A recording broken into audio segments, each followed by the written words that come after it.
All right, let's call to order the meeting of the Easthampton Historical Commission, December 9th, 2020. Time is 6:37. First order of business is public speak. Anybody have anything to say? Nope. No? Okay. Second order of business, approval of minutes from September 9th. It should read actually September 14th. That was a Monday, not the 17th. That was probably just my handwriting. Tracy, I'm Susan? gonna Yes, I'm gonna mute you. But when you want to speak, you can hit *6 to unmute. okay. It's just there's some background noise that it keeps picking up. I think I just turned it off. It was my TV probably. Okay, well let's see what happens. All right, so approval of September 9th, September 14th, September 30th, and November 4th minutes. You should have all received them. Yeah. Yes, Yeah. yes. Are there any additions, subtractions, changes of any sorts? Not that I noticed. Is it okay to approve them all in one motion, or does it have to be three separate? It can be one motion as long as the motion's made like that. Okay, then having read them, I make a motion to approve those three meetings, September, October, November. Four. Or Four. I second the motion. All right, all in favor, actually, let's do the roll call like we're supposed to. Nora, since you're up on Aye. the, aye. Aye. Don, Aye. Aye. Beverly, Aye. sorry, Tracy, you were last. Aye. Thank you. Okay. Motion passes unanimously. Okay, correspondence. Jamie, was there anything in our mailbox? No, there was not. Okay. Oh, so that moves us down to item number 5, demo delay bylaw. Yes, is there something you want to? I don't have anything. I don't know if people. I hadn't looked at the Google Drive, or sorry, the OneDrive, to see if anyone had done anything with the. Has anybody put anything in there? I was actually, when I was doing the minutes and rewatching all these meetings, actually occurred to me, could this OneDrive be a problem with open meeting law?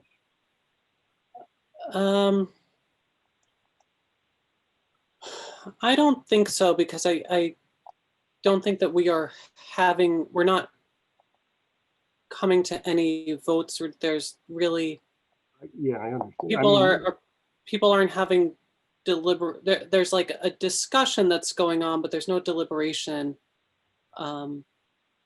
And Well, the thing is, they're even wary of everybody on the committee being on the listserv at, that yeah, at the same time. So that's what kind of, I went and checked the open meeting laws, because it was frequently asked questions anyway. It really didn't give me a good answer, but I was kind of like, well, possibly, Anyways, it's not really a problem, since I don't think anybody's really put too much up there. But,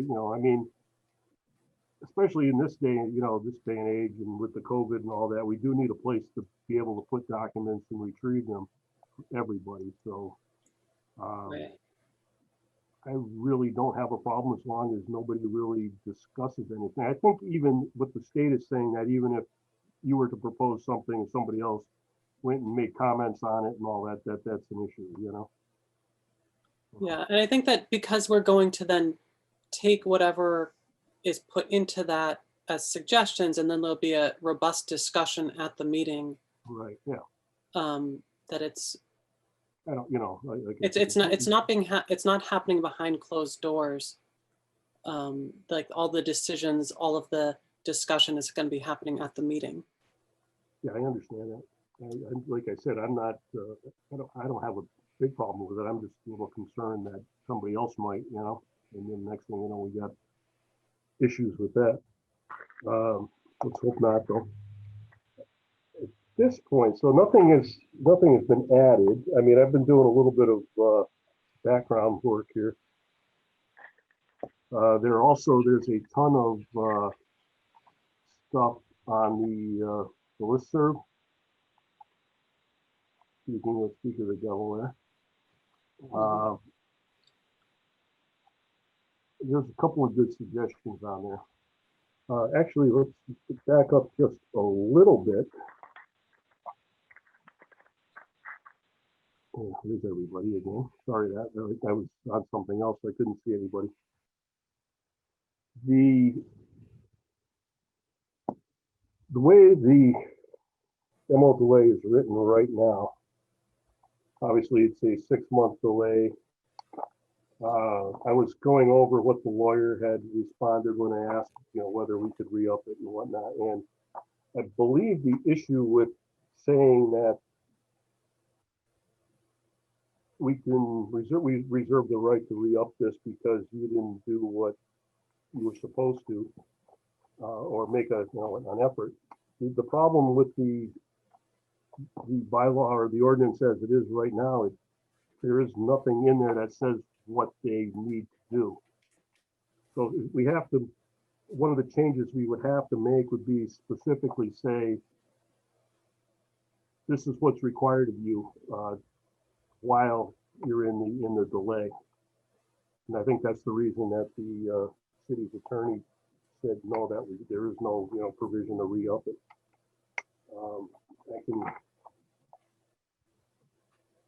This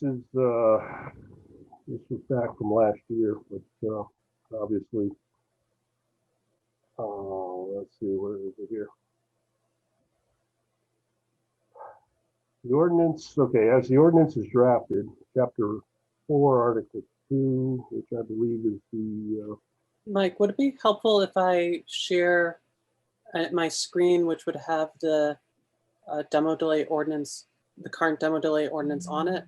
Yeah, the problem I have with what he wrote, and I didn't make the changes on it, is that he's referencing something that doesn't really match up with what we're saying. I mean, it's, the number wise, so it's a little hard to find. I believe we're looking at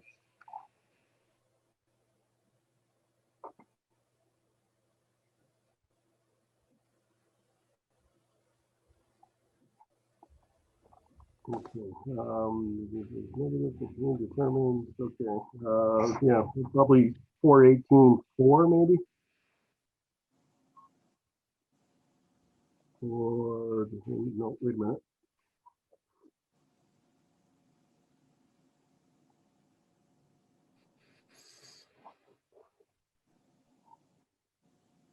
Okay, yeah, number 7. So I'd added a 7 here, so number 8 is the Right, yeah, the building inspector, no, that's not the one.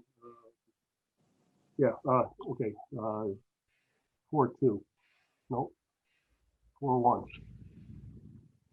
No, we're satisfied is continuing bona fide and reasonable efforts to locate a purchaser or to preserve, rehabilitate, or restore. that's And basically what the lawyer was saying that it is not clear if the use of at least gives the building inspector discretion not to issue a permit after expiration of 6 months.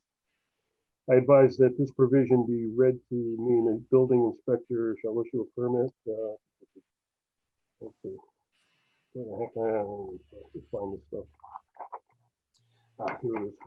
yeah, Mike. We're reading the wrong section. So I guess I disagree that what the city attorney talked about was what was currently written and was not talking about the legality of changing the ordinance. Right. I'm saying that, so, what we need to do to change it to where we'll have that option Right. to re-up. Yeah, here it is, right here, 4.7. I find no language in the ordinance which allows an extension of the moratorium, nor do I find language which requires an applicant take any affirmative act with regard to the property subject to the moratorium other than to wait the required 6 months. And I think that's pretty much the biggest part of that issue. You're not telling you're telling them that they can't tear it down for 6 months, but you're not telling them what they have to do.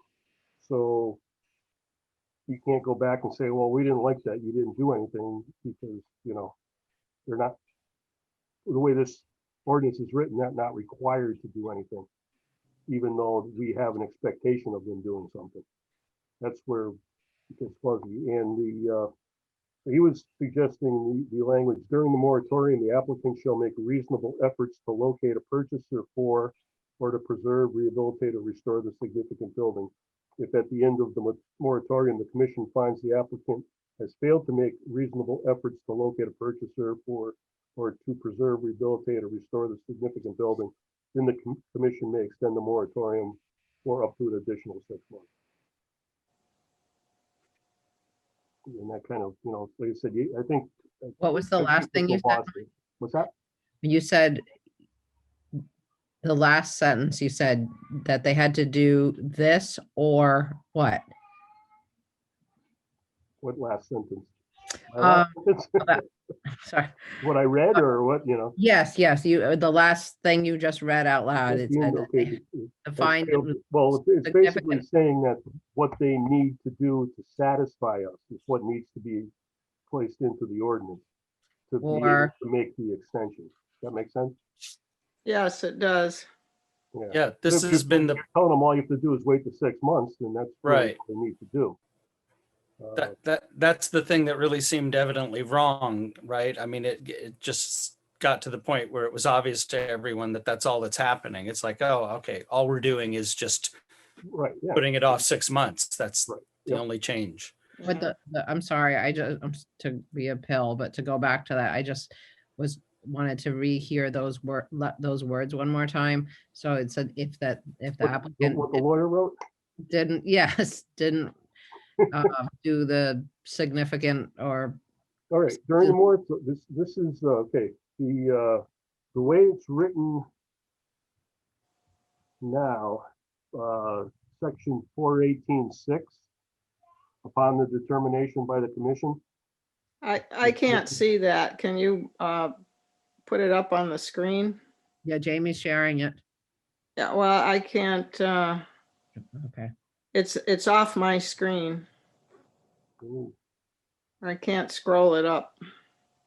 It's number 6 here that he's talking about. Okay, Can you see that, Beverly? I can see number 6. Yeah, he Okay. said it was part of 418, which is well, below. this is all part of 418. So just all these points here.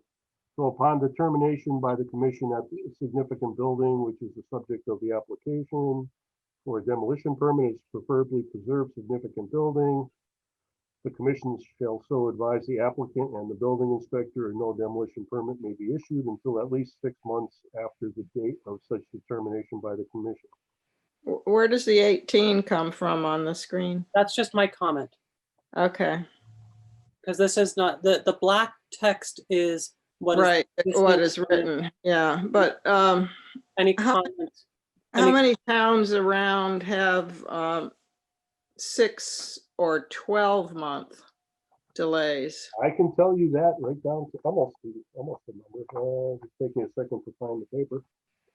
Anyways, not to fall too far off the topic.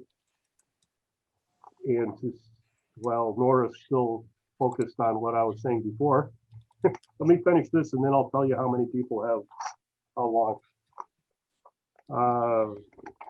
Okay, so after the part as it's written now, that during the moratorium, the applicant shall make reasonable efforts to locate a purchaser for or to preserve, rehabilitate, or restore the significant building.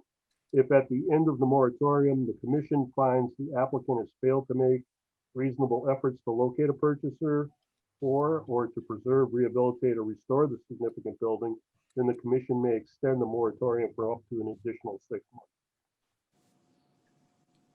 So then we'd be looking at basically at this point, a 6-month demolition delay with an additional 6 months possible.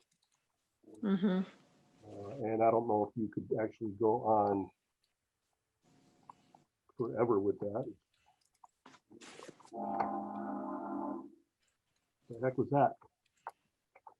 Sounded like a train. It did. I mean, there shouldn't be a train in my neighborhood. Mine. There are in mine, but it wasn't here. All right, so across Massachusetts, there are, let's see, 1, 2, 3, 4, 5, 6, 7, 8, 9, 10, 11, 12, 13, 14, 15, 16, 17, 18, 19, 20, 21, 22, 23, 24, 25, 26, 27, 28, 29, 30, 31, 32, 33, 34, 35, 36, 40, 41, 42, 43, 44, 45, 46, 47, 48, 49, 50, 51, 52, 53, 54, 50, 56 cities and towns that have 12-month delays, 58 that have 6-month delays, and a handful. Brookline has 12/18 months, so they must have like a 12-month delay with an additional 6 months potentially added on, Okay. as far as I know. And then there's 1, 2, 3, 4, 5, 6, 7, 8, 9, 10 with 18-month delays. There is 12 that have 9-month delays. Saugus has 21 days. Milton has 24 months. Boston has 3 months. Boston, Peabody, Pembroke, Tewksbury, Westfield, and Williamstown have 3 months. Only Milliston, 3. Nantucket have 30 days. Braintree, East Bridgewater, and Essex have 4 months, and Lynn has 5 months. And that's everybody. But there's like 155 towns, I think, that have demo delays, which is less than half. No. I like the idea of having a 12-month delay anyway. Yeah, well, we could, I mean, we could take a look at what Brookline has and maybe do the 12 and 12/18 model, see what they have. I guess something that I'm thinking about here is that, first of all, I think it's spot on that what's been really missing from the language is what are we trying to have happen? What do we want to Right, yeah. from them? And in a way, I'm noticing, and correct me if I'm wrong here, but it seems like there are potentially 2 objectives we as a commission have. That one is that we would prefer it not be taken down, right? So that's one thing, is we're wishing for preservation, and our hope is to find an alternative to what's being proposed. So essentially a rejection of the proposal and we would rather something else happened. The other one that I sometimes think is what I realize I've been thinking of without it being overt maybe, is only looking to delay long enough that if somebody can offer a proposal, that there's time for that to be considered and maybe initiated. Right. 2 slightly different things. I don't know if I'm being clear enough about it, but so one is we don't know if any other option could exist, but we wish it might, and so we're creating time to allow for someone else to come in and say, you know what, I'll buy that from you guys and keep it a historic home, as opposed to having you put in a bait shop or whatever. So there's that, and then there's the we aren't just stalling for time, we're really hoping for an entirely different outcome. And I just wonder if there's anything, one is, do other people feel that's an accurate representation, and B, does it inform anything about the way we move forward?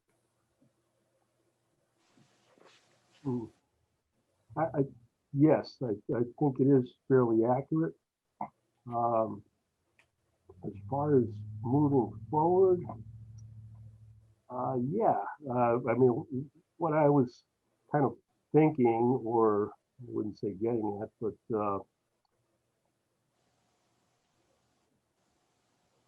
I was thinking, keep losing your, trying to find something else here. I think part of the objective with rewriting this, not only to make it have a little few more teeth maybe, but also to probably build awareness that when people are actually looking at properties, that they will actually see that, oh, that's in an area that's properly preserved, and I'm not gonna be able to tear that down and put up a gas station or whatever. Or So kind of like, excuse me? Or a Dunkin' Donuts. Yeah, whatever. I mean, thing is, obviously you can't protect every house in town, and I mean, but at certain areas you can, in certain ages. But that, I think that needs to be clear from the start also. And And I wonder if it sort of implies two levels, one from us, or us being the town in this case, I would think, is a more aggressive desire for an alternative outcome. And the other, to me, feels a little more relaxed and is a little more passive. Okay, well, hope in other words, I guess one way we could put we want you, the person that's applying, to entertain all alternative applications.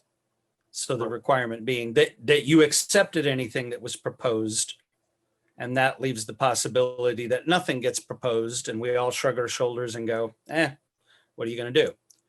The other being more aggressive and saying, no, we want something else to happen. And if at the end of 6 months, nothing else has happened, we may kick the can again in order to provide more time for something else to happen.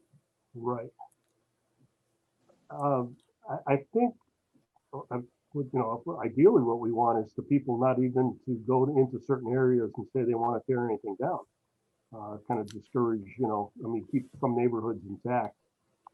Obviously, it's, we want to have as few public hearings as we possibly can. Are there ways of doing that outside of historic districts? Jamie, is that the? That I don't know. I'm looking for something. Yeah, so if we had a local historic district, then we would be able to have a local historic district commission, which could have things like design standards, demolition standards. If you're building a building, it would have to meet whatever historic standards. So you see these a lot in like communities that have, Like old Deerfield. old Deerfield, or Cambridge has a bunch of different historic districts. And so we don't actually have any local historic districts. We have a couple of National Register historic districts, but we don't actually have any teeth right now on those. And we kind of have to just accept what people want to do with their property. Can I just read the way Brookline, Mass has it written? Is that it says if a building is deemed to have historic merit, the Preservation Commission may impose a stay of demolition for 12 months or 18 months if the properties are listed on or eligible for listing on the National Register of Historic Places.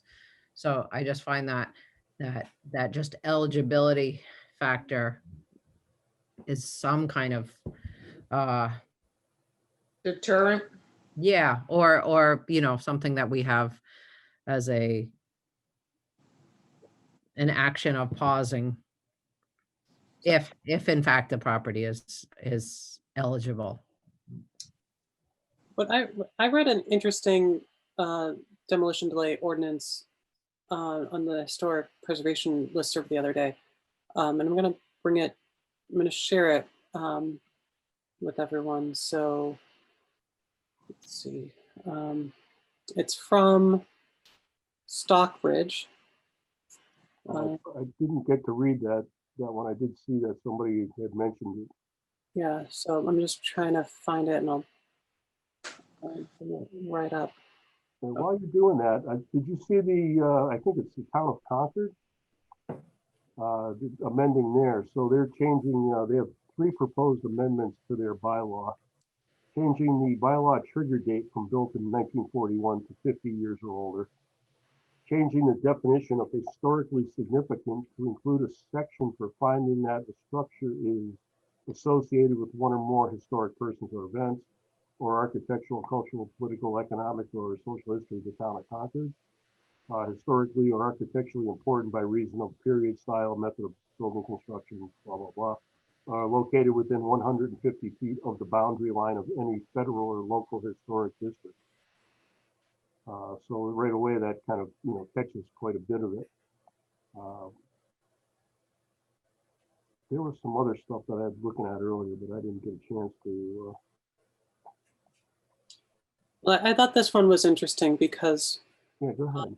they basically, so it takes the demo delay and kind of flips it from being a demo delay after the demolition has been requested, demolition permit's been requested, and it flips it so that way before a demolition permit can be even requested on a historic structure, you have to market it to sell the property for 12 months beforehand.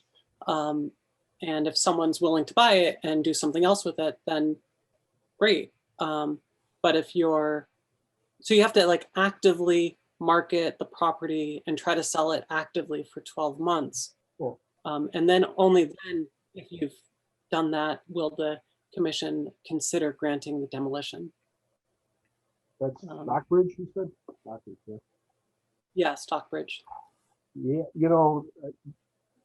that, as long as everybody knows that, then you're not gonna have people buying properties that are, maybe starting to deteriorate because they know they won't be able to tear them down and put something else up.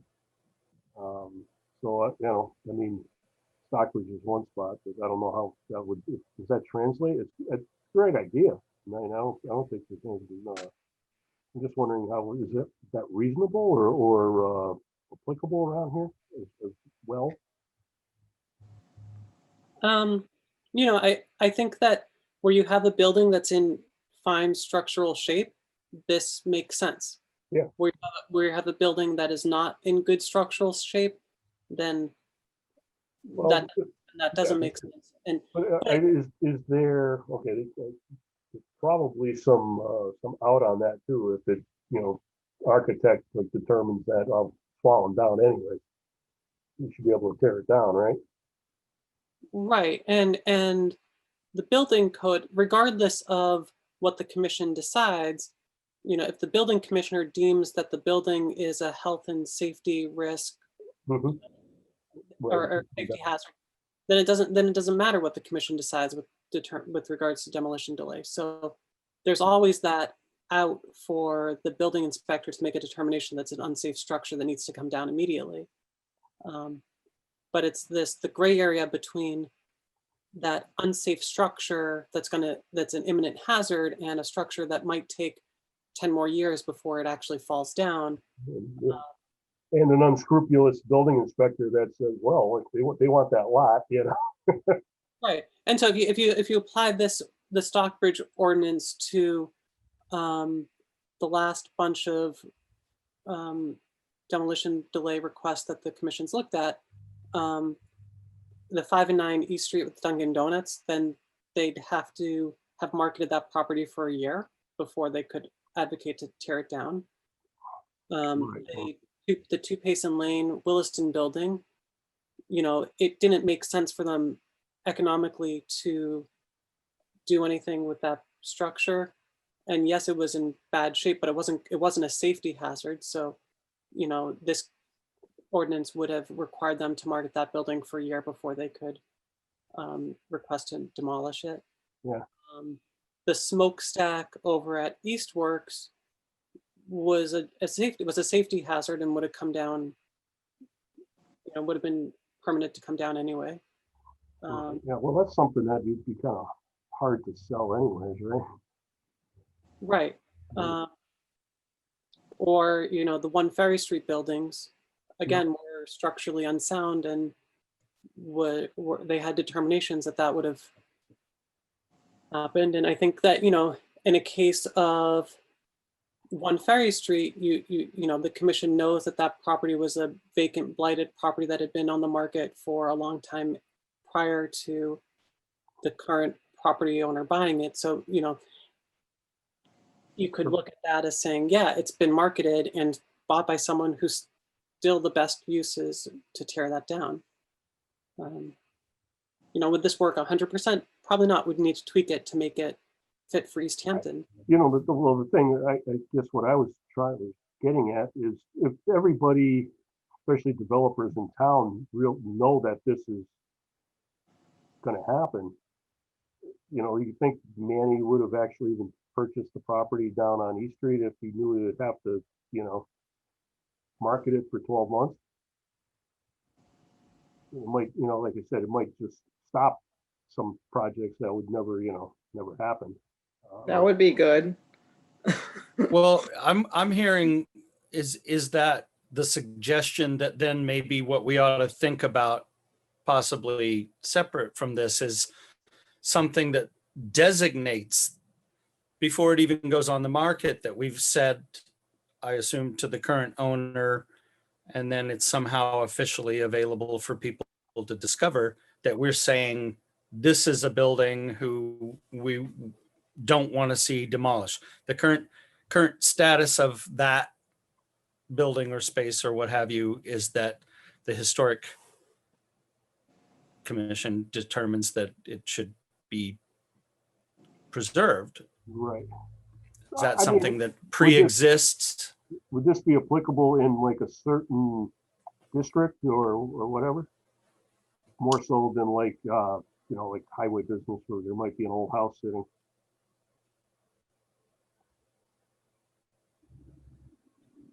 I think that this is the ordinance is not a zoning ordinance. It is a city ordinance. It applies to the entire city, regardless of zone, and that's how it has its teeth as well. If we were to move it into the zoning ordinance and start to designate, well, in this zone, this thing, and that zone, another thing, then it loses all of its teeth and would only apply to buildings, to like new construction. It wouldn't be retroactive. So, like, for instance, the old newspaper building across from the safety complex, which would this be something that would be for all demolition delays, regardless of who owns it, or how long they've owned it before they? Right. I mean, so the Stockbridge one is for, my reading of the Stockbridge one is it applies to any building in the city, any demolition request. Before any demolition may be considered, you have to market the building for at least 12 months to see if someone's willing to buy it beforehand. With the proviso that it's on the historic register, right? Not any building. I don't, we'd have to look at the rest of the Stockbridge bylaw. But like the point of it is that we could consider doing something like that where before, so if it's a historically if the building is built prior to 50 years from the stated application date, then you have to market it for 6 months or 8 months or a year, and then you can come to the historic commission for your demolition permit. What we have currently is a system that's supposed to work where the applicant applies for the demolition permit and then they find out that actually it's a historically significant building and now they have to wait 6 months. And they're supposed to make bona fide reasonable efforts to locate a purchaser to preserve, rehabilitate, and restore the building, but we don't clearly specify the reporting periods and how often they have to come back and what they have to do to prove to the commission that they've made a bona fide continued effort. I have a question as well. So can we choose to apply or not apply this? Like one way I had interpreted we might be able to move this forward is that we have strong language, and I agree there's kind of maybe a placement problem where people are finding out maybe after they should. But even accepting that as the current status quo, is it the case that we could have something on the books that essentially says, look, if the building's older than 50 years or whatever our criteria is, then it has to go to the Historic Commission and be reviewed.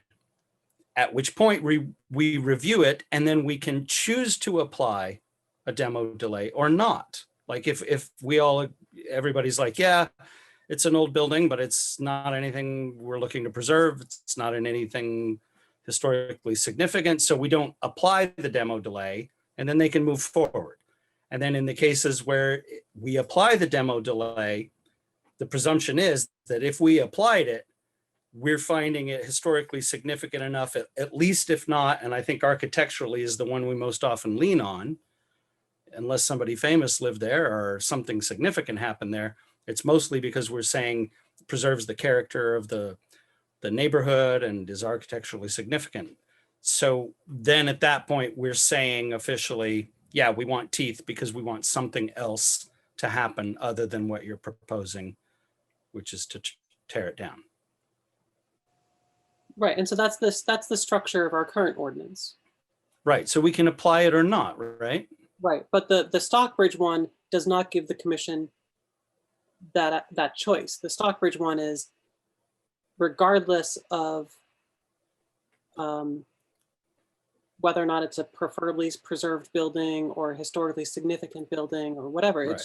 It's any building that meets their criteria of, I'm assuming 50 years or older, has to go through this one sale process for at least 1 year.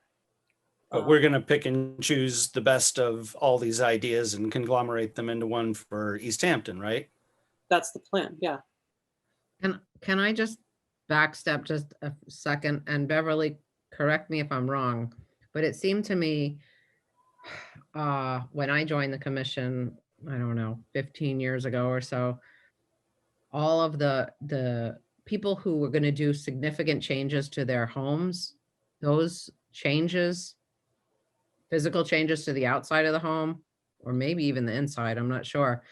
If it was over a certain age, it went through the historical commission before those changes happened. And I haven't seen any of that in age. Nora, that was only if they were applying for federal or state funds to complete those changes. You know, like if they were applying for funds for Yes. redoing windows or new roofs. Only if they're applying for funds, but if they're, So if we have a community development block grant program for housing rehab assistance. Right, that's and because that community development block grant funds come from the federal government, we're required to do this called the Section 106 review, which looks at the proposed changes and the historic significance of the building. Similarly, if we're working on projects with state funds, we also have to do those reviews. So the East Street, the new parcel, the new recreational land on East Street, the Mount Tom North Trailhead Park, got state funding.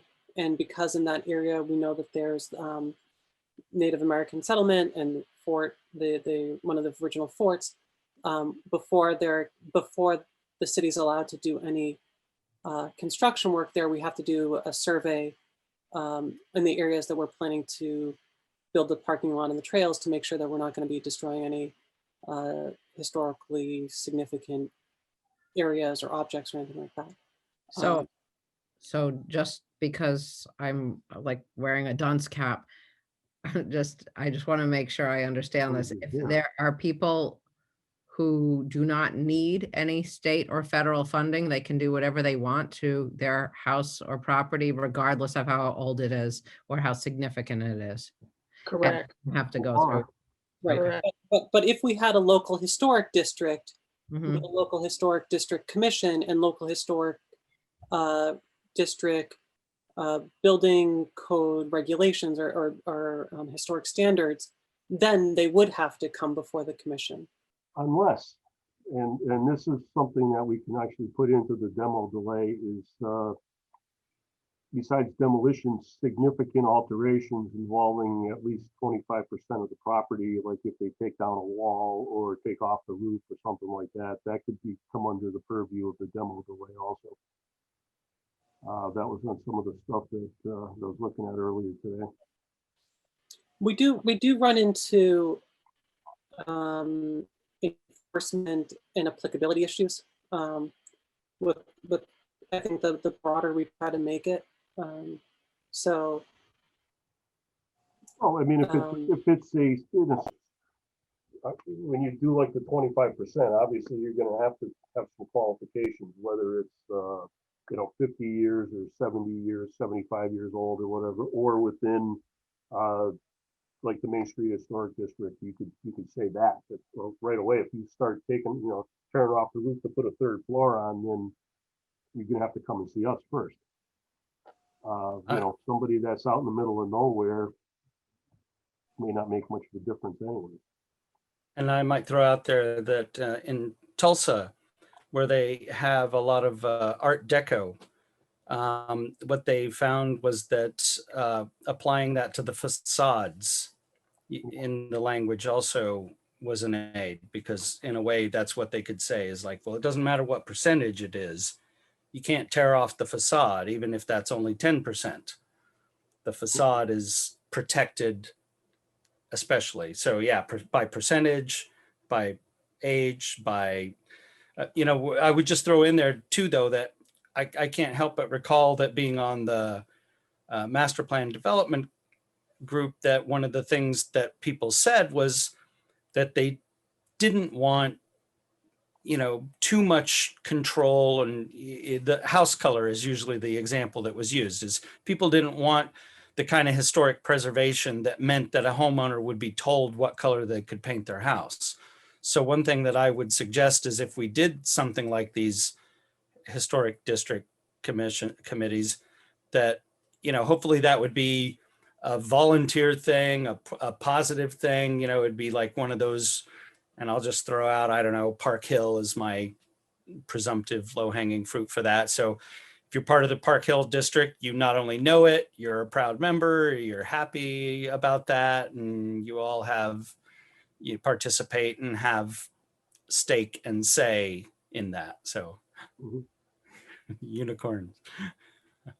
So I don't know if that made sense or what, but my 2 cents worth there. And John, I think you're right there that if we're going to do a local historic district, then it is specific to that district. So if you're looking at the Main Street National Register district or the Nashwanik Mills Historic District, those areas make sense. But we wouldn't want to necessarily have one that covers the majority of the city. Looking here at Stockbridge, I can't find where they're saying you have to put it on the market for a year beforehand. But substantial alteration, any alteration of a significant historic building that requires a building permit, alters 500 square feet or more of the building exterior, or increases the square footage of the building by 500 square feet or more, and materially compromises the historic or architectural significance of the significant historic building, considering such factors as the extent to which the original architectural or historic features of the building will be preserved or enhanced, the relation between those features and the design of any new construction, and the sensitivity to context, compatibility, and the scale of proposed alteration.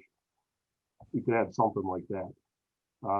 That's a case like when Williston bought the Strong House, and they renovated that part of it, and then they added on the rest. But they were also encouraged to at least make it all kind of match.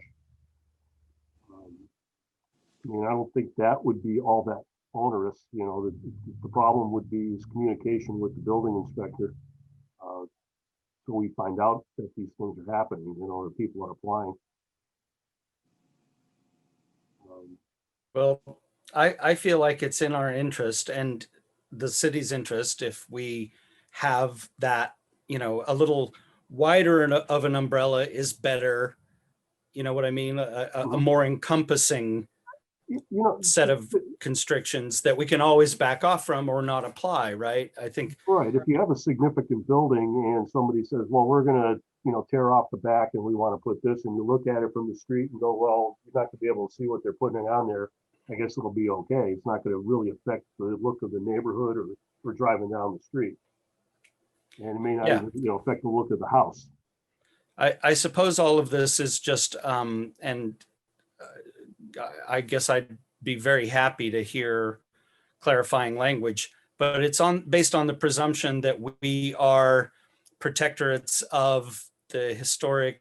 Part of our charge is to preserve historically significant buildings, properties, landscapes, view sheds, etc. But that's a charge that the city gives us, is to protect.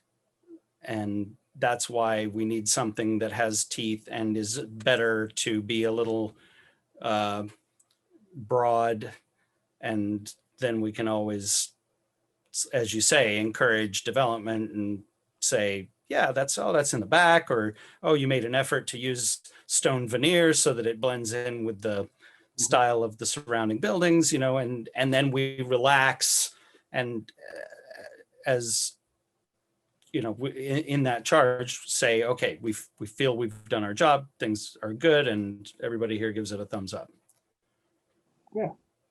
I think what the demo delay needs to be clear on is what is a significant structure or building or whatever, the definition's there, and exactly what steps you need to go through.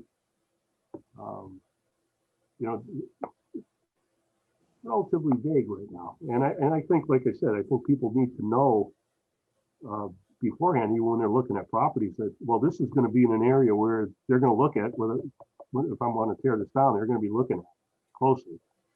And, yeah, I think it's a great point, that the more we can prevent somebody from even in the first place getting it in their head that, oh, I'm going to tear that thing down and put something up, right. If that's not what's in the best interests of the town, then that's, yeah, I think that's a smart move.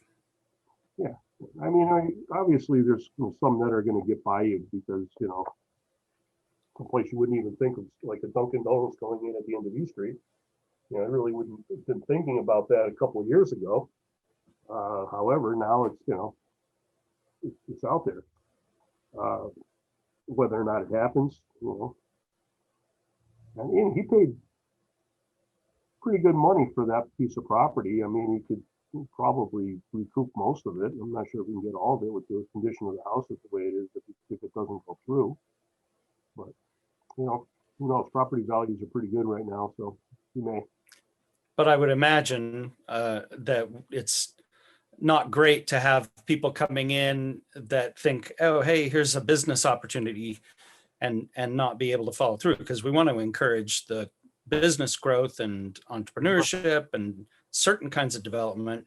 We only want to preserve historical significance and, the culture of the town and the. Yeah, like I said, I think the definition of what makes a building or whatever significant needs to be in the demo delay, so people are, kind of aware of it. The building inspector needs to be aware that, oh, this may, there may be some issues here. If somebody comes in to see them, real estate agents need to probably be aware of it all. So when they're marketing something or whatever, going like, hey, this is going on the market. However, don't expect that you'll be able to tear these 3 buildings down and put up Stop and Shop. I would argue that it's not actually within the Historic Commission's, like, we don't have to make everyone aware of the demo delay ordinance. The important, like, I think by your count, Mike, almost half of the municipalities in Massachusetts, Don't even have one. Beverly, I'm going to mute you.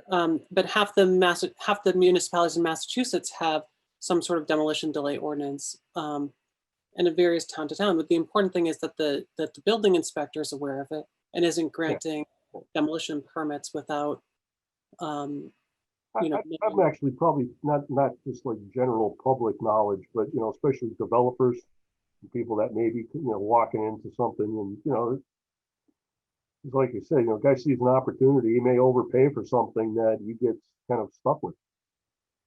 Yeah, and that's, I'd argue that's the cost of doing business. If you're not going to True. I mean, to inform yourself as to what the town requires in regulations, like there's so many regulations in every municipality that a developer needs to know. Yeah. You don't just buy a property, you talk to the planning department, you talk to the building commissioner, you run your ideas past all these different I groups. mean, that's, obviously that's kind of what we're really talking about, because we're not really gonna have, public meetings to say that, oh, this is what's going on. I mean, like I said, educating probably like the building inspector is probably more important than, almost anything else. Sounds to me and, like, oh, sorry, I didn't mean to interrupt. No, it's okay. I guess I was just going to point out, it sounds like maybe then there's also the opportunity, though, to shunt some of that onto these housing districts. If we did that, if we encourage, like, let's say, a Park Hill district, then anybody who's looking at property there is going to be able to understand that, okay, there's some organization to this, and there's a character to the neighborhood that I can see that, is in their mission statement or what have you. So it seems like some of that would allow for that, because I still agree, it may not be our responsibility, and we may not be able to guarantee that 100% of the people know about it necessarily, like Jamie's saying. But I also agree, Mike, that if we can have people have the opportunity to know in advance as much as possible, then hopefully it avoids sore feelings and unnecessary work on anybody's part, which Right. I'm sure is a benefit to the town as an attractive place to do business and buy property. Yeah. Right. You don't want to be too draconian as far as in the efforts where people aren't going to, oh, we don't want to buy property there because we'll never get anything permitted. Also, but if you while at the same time preserving the character of the town and obviously standing up for historically significant properties and landscapes that need protecting. Yeah. Okay. Well, we've got some work to do, I guess. Yeah. So can I recommend that, I guess, I don't know who wants to start, who's able to make some comments and changes to this, the document on the share drive, but I guess I would recommend that we start to take this discussion that happened and start putting actual words together on the paper, so that way we can review them at the next meeting. Yeah. Is anyone willing to take that on? Can you put that Stockbridge thing up again? Yeah.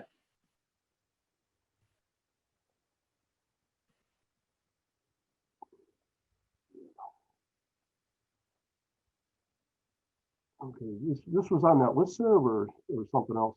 Yep, it was in the Mass Historic Preservation Lister. Okay. The email title was Tools for Historic Commissions. Okay, I saw that one, yeah. It was kind of not exactly easy to know that one was about demolition delays. Stockbridge, right?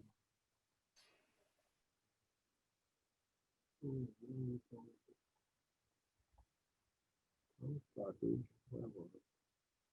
Yes, I can't click on. I'm trying to click on the link. It's not going to take me anywhere. So, like I said, I'm looking at the bylaws, and I don't see it there. Unless I'm just, I'm kind of skimming too, so maybe I'm just missing it. but it almost seems like they're go through the same process pretty much everybody else does.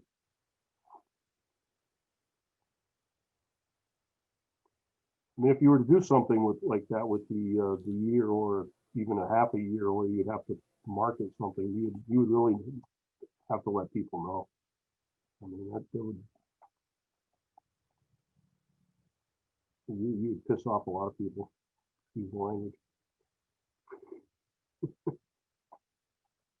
Well, I mean, I would argue that the way the current demolition delay ordinance is structured is it's materially the same, because Yeah. people don't know, they go to apply for the demolition and then they're told, oh, it's a historic building, you have to go to the historic commission. Oh, yeah. And the historic commission decides there's going to be a delay. And I'm you have looking at it like that, you know, I mean, if you buy a property and then you go like, well, I'm gonna tear it down. Well, obviously you're like, you're telling people that you're automatically being delayed. There's not even a public hearing on it. I mean, is that even I mean, so, I mean, pass it may- muster? it may not be that we want to look at the Stockbridge. We may not want to model ours after the Stockbridge, but No, I understand that. I'm just, you know, I'm trying to wrap my head around, you know, whether that is, you know, is what's going on up there or not, you know? I mean, it's an interesting concept, but it's just, I don't know. Anyways, what else do we want to talk about with the demo delay? Anything? Oh, on that same list, there was a couple of some good ideas where they wanted to the definition of historically significant. So you know, defining it better, which I'm kind of interested, definitely interested in getting that kind of language in there.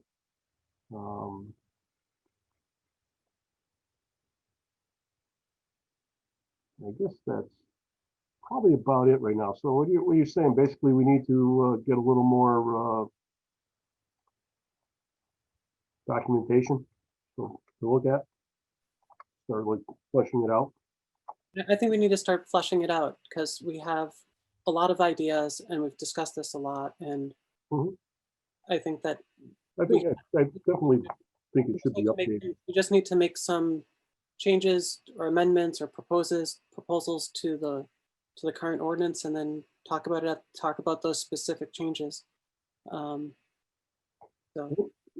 You know the process we need to go through.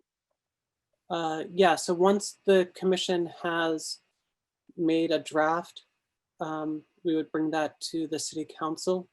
The city council would then send it to the ordinance subcommittee. The ordinance subcommittee would discuss it. They may also have to bring it to the planning board. Mhm. Both the ordinance subcommittee and the planning board would make a vote to amend the ordinance. It would then go back to city council for a vote at the city council level. If it then is approved, the mayor has a chance to veto it or accept it.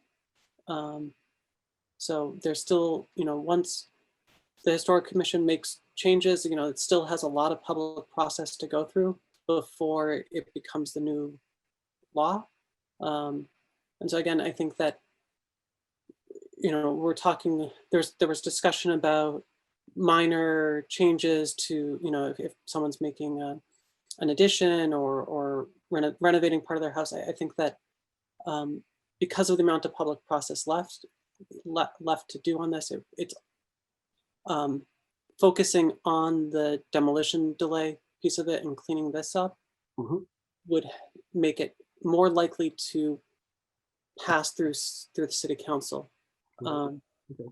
And if there was then still a desire to expand it to make it further reaching, then coming back and saying, okay, now that we have our demolition delay buttoned down, and we're going to have this, whatever the new standards are, now we want to add to it about renovations or changes to facades to strengthen it. But I think we should,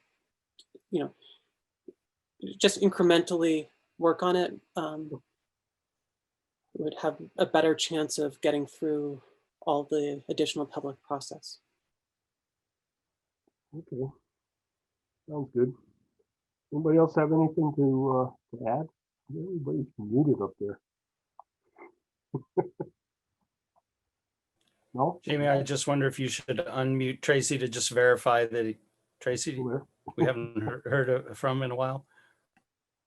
Yeah, Tracy, you can unmute yourself by hitting *6.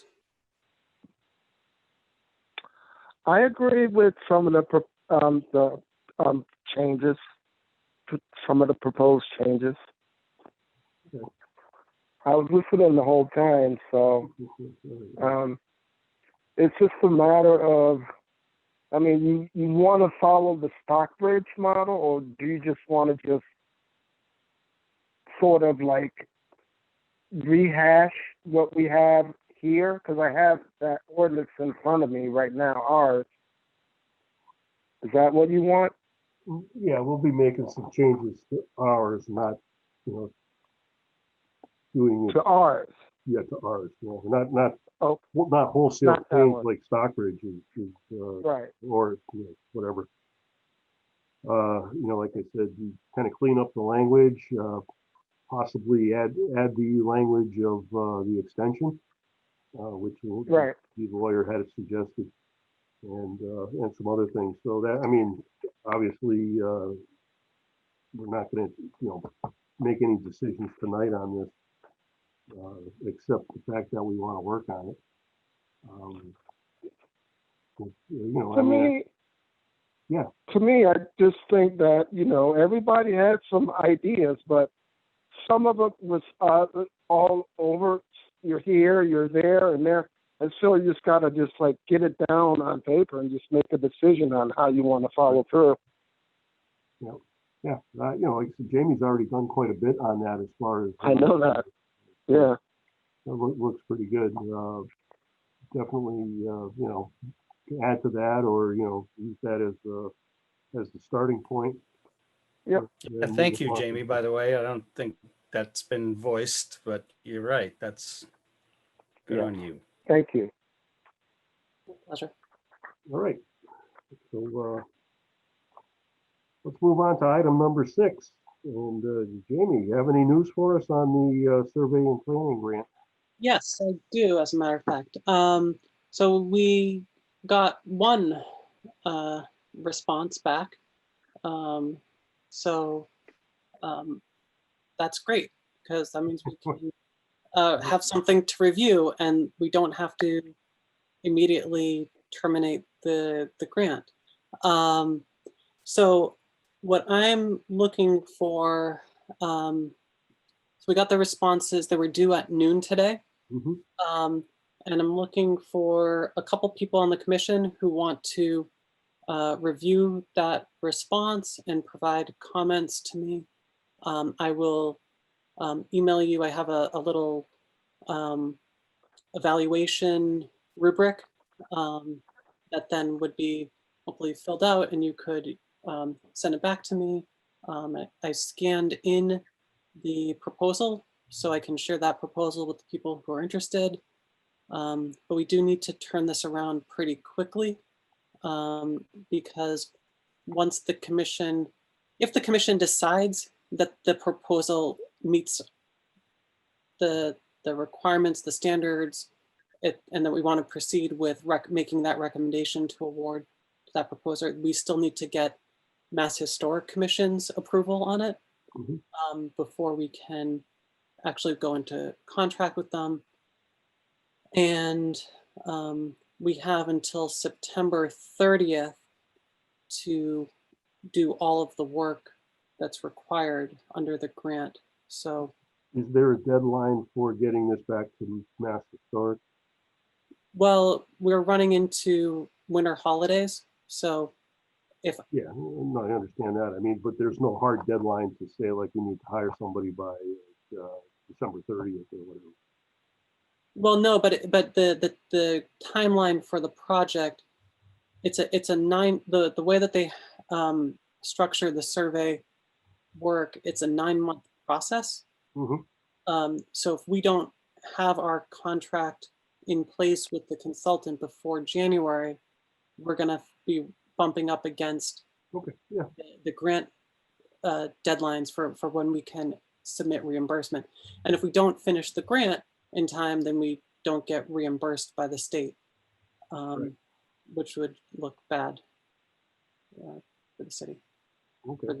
for the historic commission. Well, I mean, that would be on, a lot of that would be on the person you hire, right? As far as, you know, if they don't get it done, obviously they're not gonna. Well, but the scope of services is set up so it's, you know, phase 1 is initial contracting is a 6-week period, and then the second phase is another 6-week period, and then the third phase where they're doing most of the work is a 16-week period, and then they have about 6 weeks to finish up and send the report, and that's the entire 9-month period.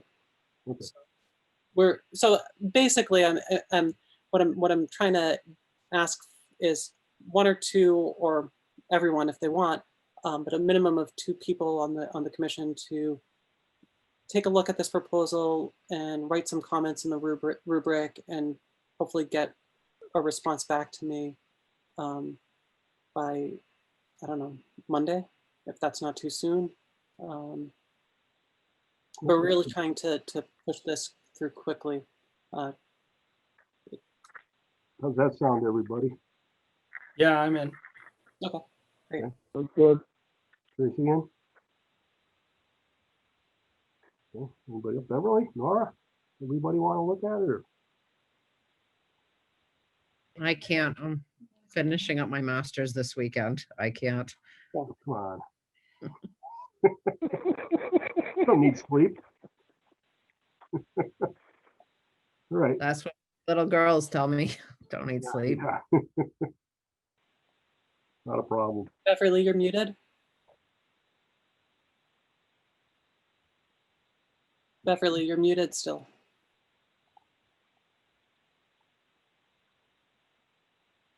I'm not on mute on my end. Now you're unmuted. Okay. Yeah, I'm in. Okay. So Beverly, John, and Tracy, right? Yes, Okay. yes. Great. So I will email. I'll email this to everyone, because even if you aren't going to respond with the criteria, you may be interested in taking a look at the proposal. Send it to both my emails too, okay? Sure. Can you email me? Have I been emailing you to both your emails or already? Or because I have a distribution list, so I don't know. Yeah, I can't always respond on my iPad, and that's the one I use the most. Now that I'm not teaching on a computer anymore, I tend to use the iPad, and to respond, I'm going to have to use my computer. Okay. So, Just don't give your email on public. yeah. So if you, Beverly, if after the meeting ends, if you can just stick around, I'll end the recording, and then you can I'll take down your email address. Okay. So I have forwarded to you also. So just to clarify, John, Beverly, and Tracy would be interested in doing that review. And if you can, I'll put together a quick email and link to the document. It's quite large, but most of it is it's a 200-page proposal, but 200-page. Yeah, but 160 or so pages of it are work samples from other projects. So they're not exactly, they don't have to be read with like a fine-tooth comb to Who is is it a company or a person? it's a company, Paleo West. I'd never heard of them. So Are they from Massachusetts? no, they don't have offices in Massachusetts. They have offices in New York, Phoenix, Austin, Denver, LA, Salt Lake City, Portland, Oregon, Santa Fe, Tallahassee. So they do this here. Yep. So that's partly, we're looking at this, and if we don't think they're qualified or we don't think they can do the work, then that's important to know in the evaluations. Is the part of the proposal is that they would send someone here for a Yeah. month? And so they would send their consultant. I mean, their consultants are in New York, or sorry, not the consultants. They're the office that responded to this proposal is their New York office. So I mean, we're only 3 hours from New York, and we have a train that goes regularly. So it is perceived. It's possible that they can do what they're saying that they can do. And like I said, they have in their work submittals, their work samples from other municipalities and towns. Interesting. So if we think that they can do the work, then I'd like to hear that. And if we don't think they can do the work, I'd like to hear that as well.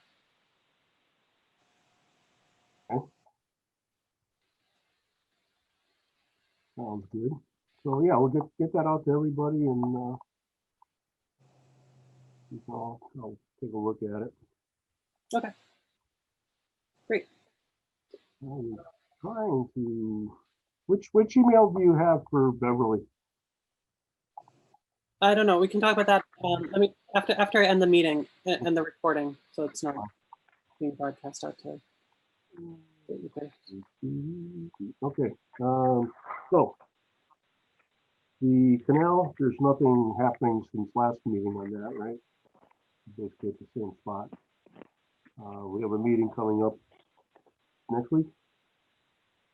Yes, and they sent out the draft RFP, Right. which I have not had a chance to read. I think that's pretty much where we were last time. I do have some materials. I haven't had a chance to scan them and send them off to everybody. I will do that. Okay. So anything else on the canal? You can kind of skip by it. I don't think it's not a hot issue right now. And we're already deep into the item number 8, 5 and 9 East Street. I did get your email. I didn't have a chance to talk to you about it, but the demo delay is expiring on December 24th. So we should know something by what, 2 weeks after that, 3 weeks after that at the most. Is that right? Pretty much what you sent me.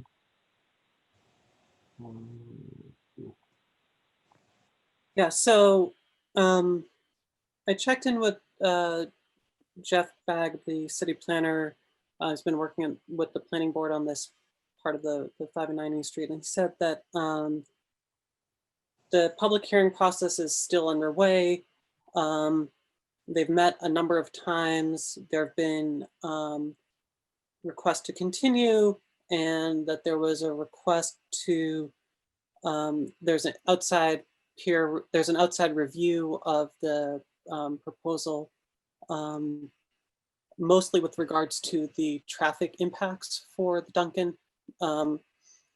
And they're going to resume the hearing on December 15th. The planning board will,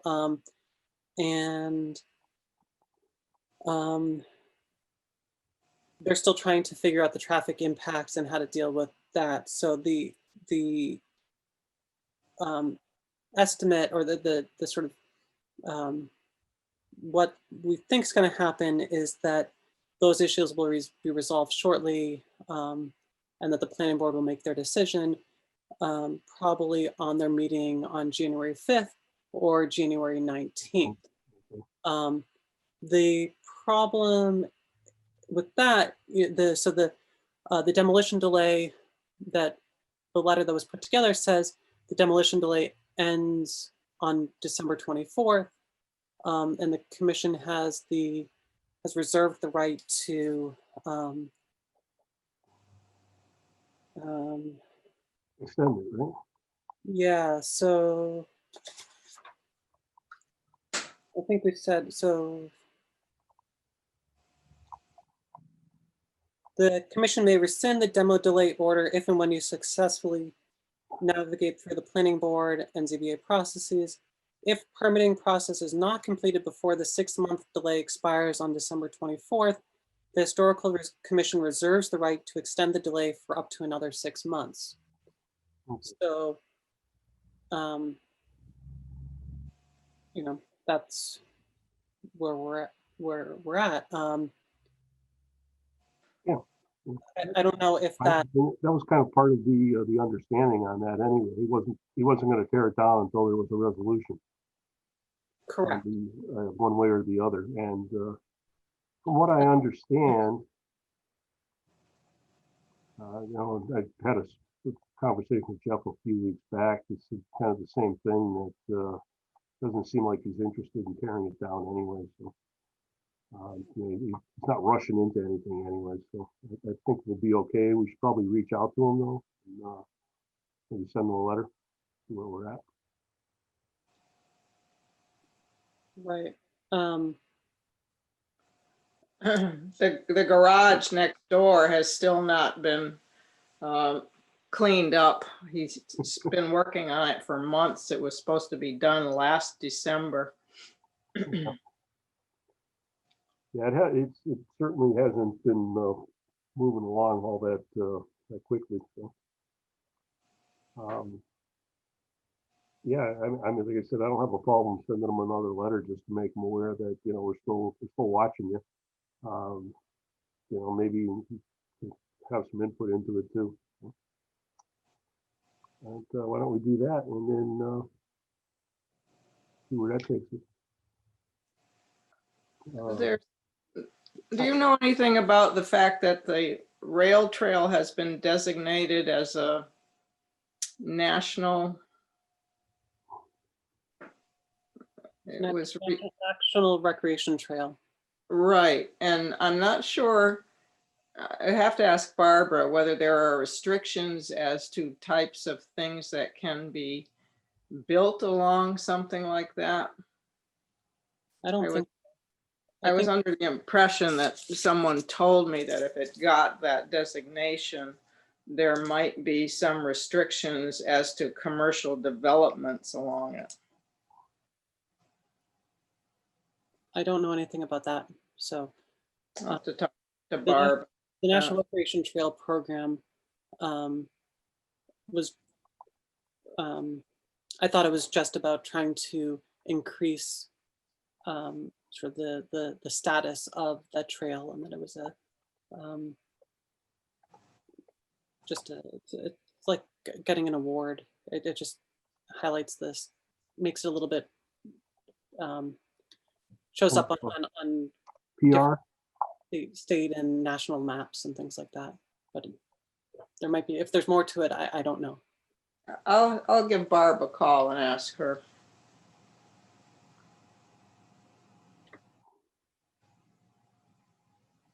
Okay. So the commission doesn't want to take any action right now on that. Then is that right? On the 5 and 9 East. Correct. Yeah, well, like I said, I don't think we need to do anything at this point. Like I said, we probably should get a hold of them though, right? What do you think? I mean, I don't, like I said, I don't see him jumping into, you know, tear a place down anyways. It's still up in the air. Right, but you know, so the demo delay expires on December 24th, and at that point, even if the permitting process isn't done, they're able to then tear down the structure. They could, yeah. If he so desires, right? I don't know if that would benefit him in either way, but No, but this is the opportunity for the commission to act, and once it expires, it's too late for the commission to act, to extend it. right. Yeah. I think it should be extended until something is finalized. Anybody else have any input on this? I had thought we were leaning towards extending it. Okay, do we need to have a motion or something of that nature to Okay, so why don't we get a motion? I move that we extend the demo delay on the 5 and 9 property, the additional 6 months as mentioned.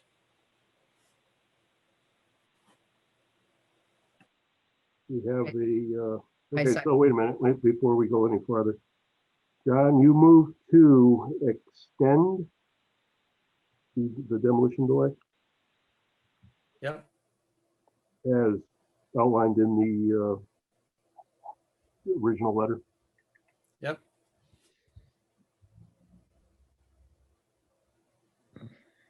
And I second that motion. The original determination. That sound all right? Yep. Yep. Okay, determination. John's motion before Nora seconds it again. John moves to extend the demolition delay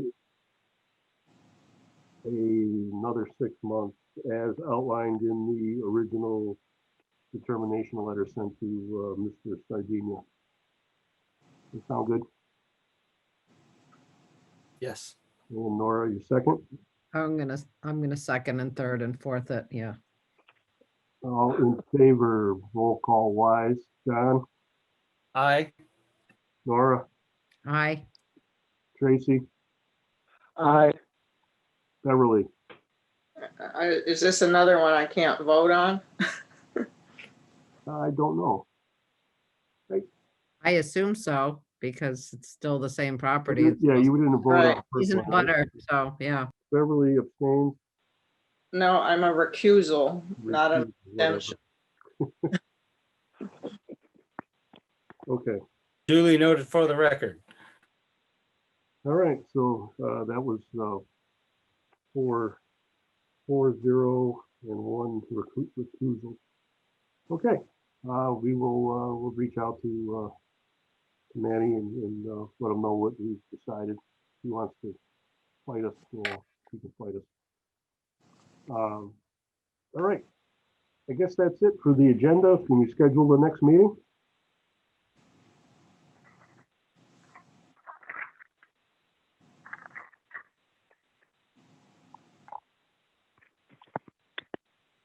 The next second Wednesday is January 13th. Ooh, at least it's not a Friday.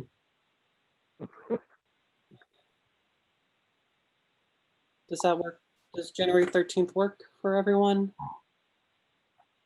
Well, I Yeah. don't have too much on my calendar at this point. Yeah, we're all going on these extended vacations. Yep. It works for me too. The vacation part? Yeah. Okay, And is, November 13th, 6:30. yeah, 6:30. Yeah. Yes. All right, all we need to do now is adjourn. I move we adjourn. I second. All in- Third. Aye, Aye. Hey, aye, okay. Thank you. Stay thank healthy, you very much, everybody. Everybody. Thank you all. have a good holiday. Good luck with your paperwork there, Nora. Thank you. And yeah, I wish you all the best and be safe, everyone. And Yeah. Tracy, Everyone stay safe. Yes. Have a good holiday. Yes. Oh. Yeah.